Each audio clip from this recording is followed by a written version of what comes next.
Bom dia, boa tarde, boa noite. Dependendo da hora que você estiver vendo esse vídeo, seja bem-vinda, seja bem-vindo. Esse é o canal Ideias Soltas ao Vento, meu nome é José Benito.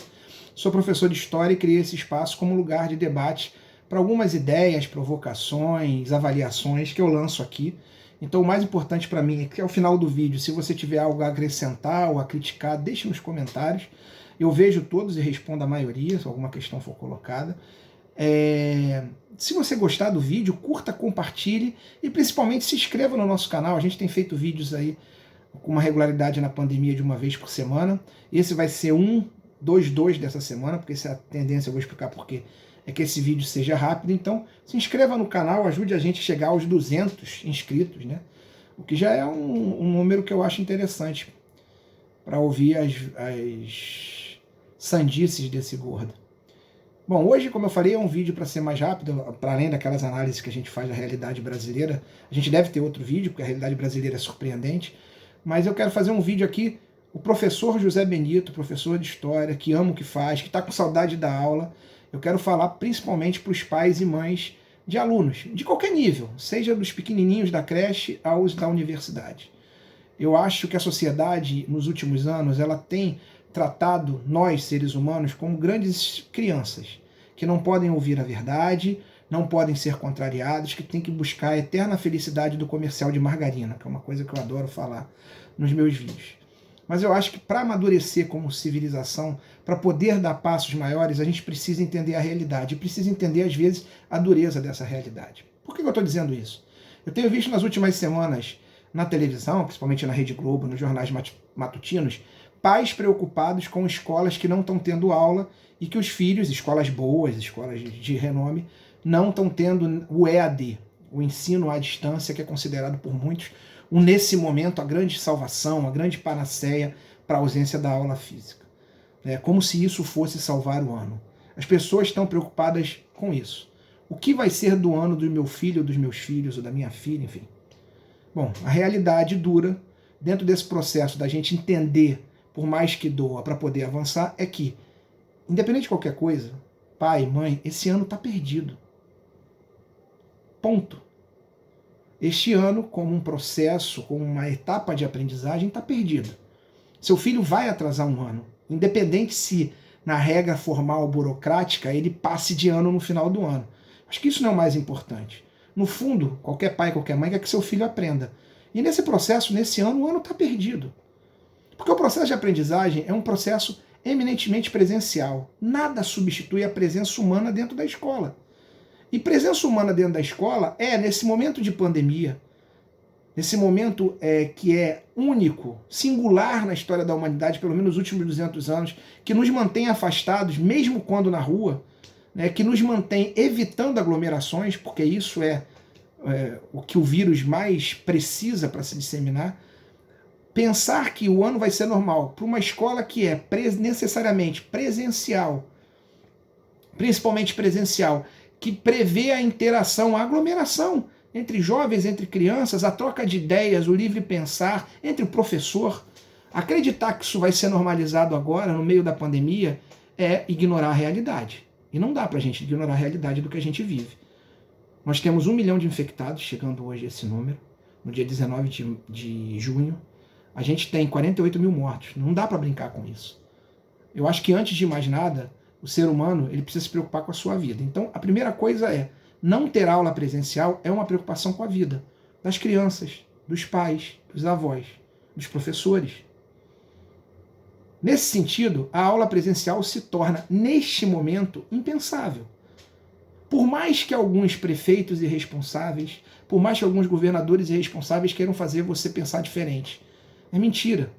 A aula presencial, para ficar primeiro na questão pandêmica, nesse momento, é um risco enorme. Nem os países em que o nível de infecção diminuiu, eles colocaram todas as crianças, todos os jovens, todos os estudantes para dentro da sala de aula. Houve limitações de horário, limitações de turmas, os menores, as creches não foram por essa necessidade do contato físico entre as crianças, né? Eles brincam, e da dificuldade de você disciplinar um comportamento com essa lógica sanitária. Então, não tem volta nesse momento. E não vai ter volta. Esse novo normal não pressupõe a escola funcionando nesse momento, presencialmente, que é uma necessidade. Isso não é o papo do professor que está em casa e quer ficar mais em casa. A esmagadora maioria dos professores, para não dizer todos, gostariam de estar dentro de sala de aula, porque gostam do que fazem. Porque a educação ela tem um lado extremamente transformador na vida de todo mundo. E quem é professor passou por esse processo, teve essa catarse em algum momento. O que faz a gente ser professor é que a gente entende que a educação é transformadora. E aí cada um de nós vai ter a sua especialização. Eu considerei esse processo de transformação através da história. E acho que é fundamental estar presente ali, trocando com os meus alunos, sendo questionado por eles. E eu acho que os professores de todas as outras matérias são assim. Não é só apresentar um decoreba, no caso da história, de fatos, ou uma fórmula para ser decorada na matemática, ou termos difíceis em português, regras de composição frasal. Não é isso que se trata. O processo de educação é um processo de aprender a pensar. A educação ela tem um duplo papel, e esse duplo papel está prejudicado nesse momento. Primeiro é esse papel libertador, libertário, de fazer as pessoas aprenderem a pensar por si. Onde o conteúdo é parte desse caminhar.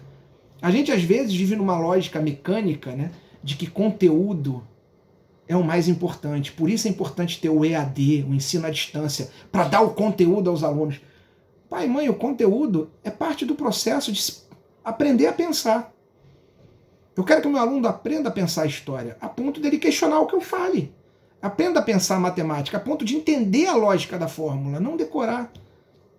Então esse processo libertador, ele é presencial, ele depende da relação professor-aluno, da relação aluno com aluno. Então esse primeiro caminho, o EAD não dá conta.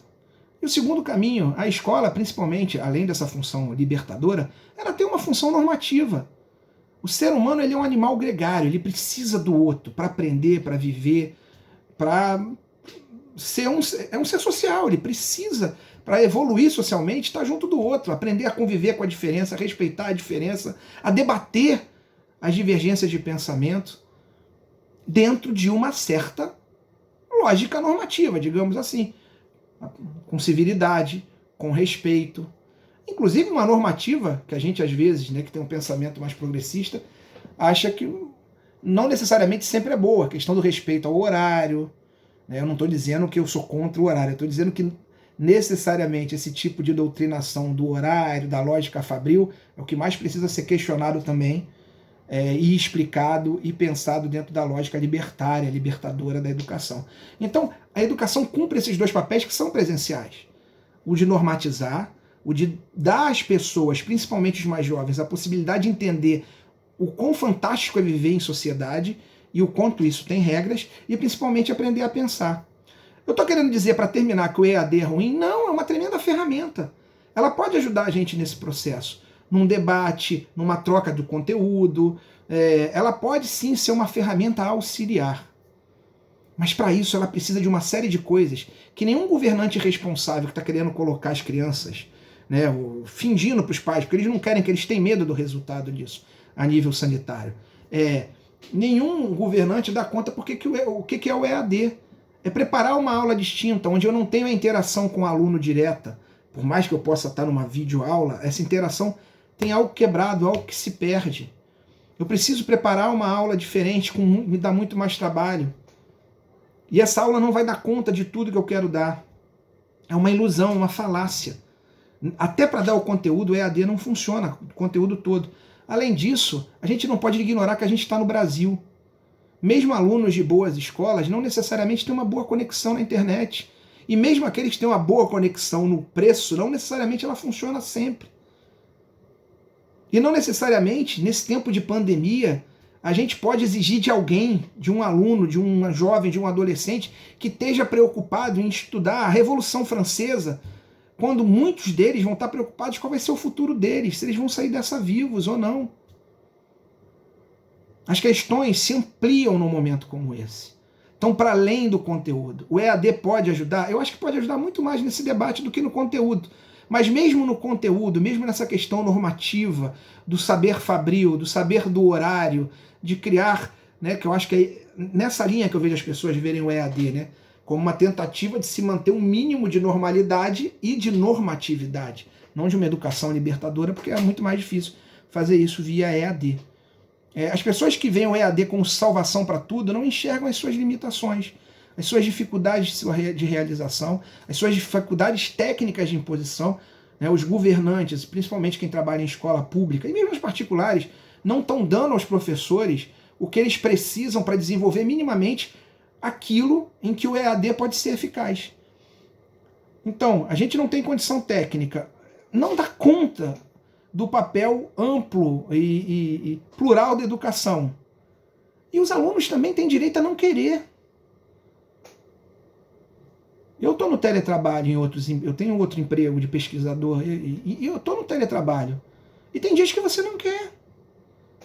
A gente está vivendo, quem está dentro de casa, principalmente quem está em isolamento, tem as dificuldades psicológicas de criar uma rotina como se a gente estivesse lá fora.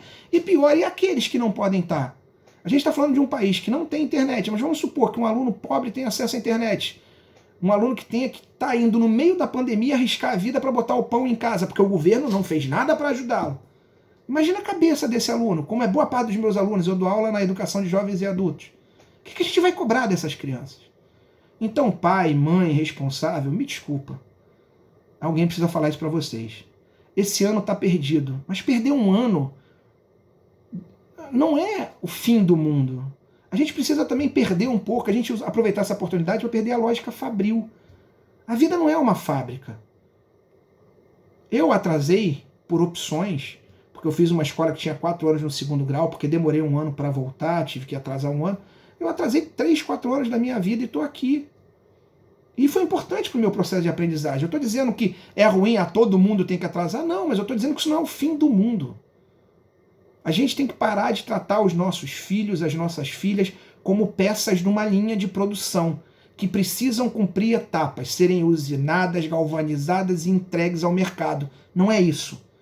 Eles são seres humanos. E eles têm direito a viver esse momento em toda a sua dramaticidade, inclusive para, no futuro, estarem mais preparados. Isso também é um processo educativo.